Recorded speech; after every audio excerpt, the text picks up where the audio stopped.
General assembly के बाहर media से बातचीत करते हुए मुशीर इत्तलाआत सिंध बैरिस्टर मुर्तज़ा वहाब ने कहा कि खान साहब की अवाम दुश्मन पॉलिसियों से 22 करोड़ अवाम का इस्तेहसाल हो रहा है। हुकूमत की मुआशी पॉलिसी की नाकामी का एतराफ़ स्टेट बैंक की रिपोर्ट में है। अगर इन्फ्लेशन में इजाफा हो रहा है, अगर मुआशी इंडिकेटर्स आपके बद से बदतर होते जा रहे हैं, किसकी वजह से हो रहे हैं?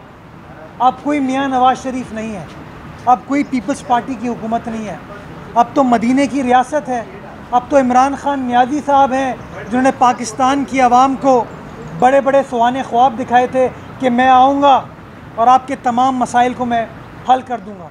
मैं समझता हूँ मईशत की सिचुएशन बड़ी संगीन होती जा रही है और जो स्टेट बैंक ने अपनी रिपोर्ट में इस बात का एतराफ़ किया है कि आने वाले वक्तों में परेशानी बढ़ेगी, इसलिए खान साहब अपनी शिकस्त का एतराफ़ करें और कौम से माफ़ी मांगें। कैसे कैसे वादे किए थे आपने इलेक्शन के ज़माने में, 1 करोड़ नौकरियां, 50 लाख घर। कल मैं एक और ख़बर देख रहा था खान साहब की, कहते हैं 1.5 साल में हम 10,000 घर बना देंगे। माशाल्लाह खान साहब, इलेक्शन से पहले तो आपके पास कोई जादू का चिराग था, कोई जिन था, आप कहते थे कि मैं तो 50 लाख घर बनाऊंगा, और अब इख्तिदार में आने के बाद 11 महीने तक वज़ारत उज़्मा के मज़े लेने के बाद आप कौम को ये कह रहे हैं कि मैं 10,000 घर बनाऊंगा, वो भी अगले 1.5 सालों में। एक और यू टर्न आपकी जानिब से। मुझे समझ नहीं आता कि आपकी किस बात का भरोसा करें। एक सवाल के जवाब में उन्होंने कहा कि बिलावल भुट्टो जरदारी मुल्क के मुख्तलिफ शहरों में जा रहे हैं, वो महंगाई के खिलाफ रैली लेकर गए हैं। बिलावल साहब तो मुल्क गिर जलसे जुलूस कर रहे हैं, अवामी राब्ता मुहिम कर रहे हैं। वो शहीद बेनज़ीराबाद भी गए थे, वो सखर भी गए, वो रहीम यार ख़ान भी गए, वो गुज्जर ख़ान भी गए, वो खैबर पख्तूनख्वा भी गए। उन्होंने जो रैली निकाली अपनी, वो किसी ज़ाब्ता अखलाक की ख़िलाफ़ वर्जी नहीं है।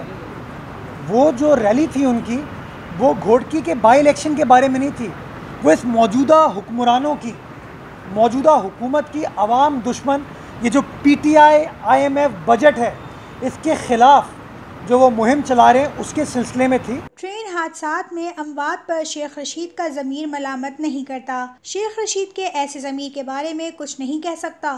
यके बार दीगरे ट्रेन के हादसात उनके ज़मीर पर मलामत नहीं होती, तो किस चीज़ पर मलामत होगी? अगर सैकड़ों लोगों का इंतकाल हो जाता है, सैकड़ों लोगों की अमवात हो जाती है उन ट्रेन हादसों में, अगर उनकी ज़मीर उससे भी मलामत नहीं होती, तो मुझे समझ नहीं आता कि उनके ज़मीर के बारे में मैं क्या कहूँ। मैं समझता हूँ अगर शेख रशीद साहब ज़रा सी भी आवाम की उमंगों को समझते हैं, आवाम को समझते हैं, तो मैं समझता हूँ अगर उनका ज़मीर आज भी ज़िंदा है तो ज़मीर को सही मानों में मलामत करना चाहिए और उनको मुस्ताफ़ी हो जाना चाहिए। खान साहब सूबाई हुकूमतों के वज़रा के साथ इलेक्शन से पहले और बाद में भी प्राइवेट जेट में घूम रहे हैं। एक सवाल पर उन्होंने कहा कि मालूम नहीं कि वज़ीर आज़म अपने दौरे अमरीका में आफिया सिद्दीकी के मामले पर बात करेंगे या नहीं। अपनी आवाम दुश्मन पॉलिसीज़ को, गरीब के, मज़दूर के, किसान के इस्तेहसाल करने वाली पॉलिसीज़ को